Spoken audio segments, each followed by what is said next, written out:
Kumusta mga brad? Sa ngayon nga po, tuloy nang nilaunch ni Honda ang kanilang pangmalakasang Honda PCX 160. Ito nga po yung isa sa pinakahinihintay na motor ng mga Honda fanboys. At ang isa nga din po sa nakakatuwa or kagandahan dito sa motor na ito, mas mababa yung presyo niya kung ikumpara doon sa katunggali niya. Syempre yun nga po yung Yamaha NMAX TechMax. Pero ikaw, kung alin yung motor na gusto mo, yun ang piliin mo.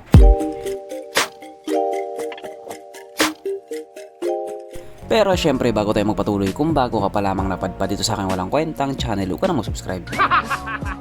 So yun na nga, tuloy na nga pong finlex ni Honda ang kanilang pangmalakasan at pinakabagong Honda PCX 160. Na kung ikukumpara nga po natin doon sa previous model yung itsura niya, malaki na rin talaga ang pinagbago niya. Positive, napaka-pogi niya. Pero syempre, tanggapin natin na may magsasabi pa rin dyan na pangit siya. Nandadamay lang kasi sila. Pero in reality, kitang-kita naman talaga na napakagwapo niya. At hindi nga lang din po basta looks ang meron siya. Kasi pagdating nga po sa quality at performance, pangmalakasan din talaga. Kaya ikaw, kung natitipuhan mo ang motor na ito, birahin mo na para masaya.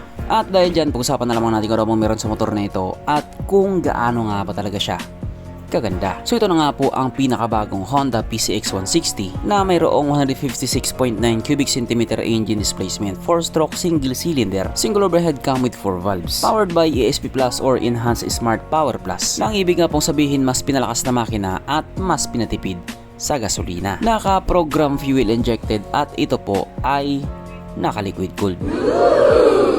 Kaya hindi po siya panis sa Honda Click 125. Ang kanyang compression ratio 12.0:1. Pagdating naman po sa kanyang power, ito pa ay mayroong 15.8 at 8,500 RPM, 14.7 Nm of torque at 6,500 RPM. At dahil nga po kalalabas pa lamang sa motor na ito, wala po tayong idea pagdating sa kanyang top speed. Antayin na lang natin na magtapat sila ni NMAX. Tingnan natin kung sino yung iiyak. Ang kanyang tangke ay kaya magkarga ng 8.1 liters fuel tank capacity na kumukonsumo naman na po ng 45 kilometers per liter. So parang nga po sa isang 160cc na scooter, matipid na po yun.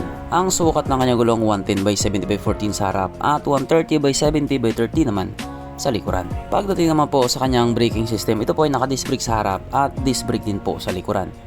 Syempre meron po itong ABS, naka-single channel ABS. At panigurado, sasabihin na naman ng iba dyan, bibili na sana ako kaso naka-single channel ABS lang.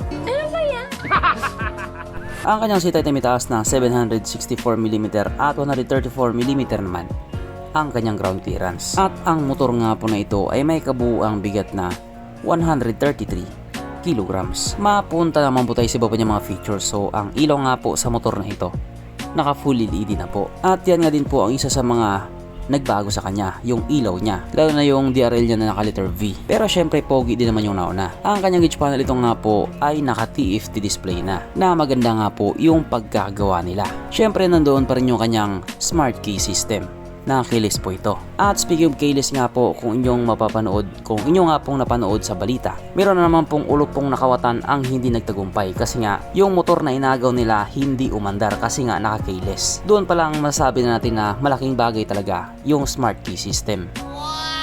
At syempre meron din po itong ISS or idling stop system. Alam nyo na kung ano yun. Saka TCS or traction control system, meron din po siya.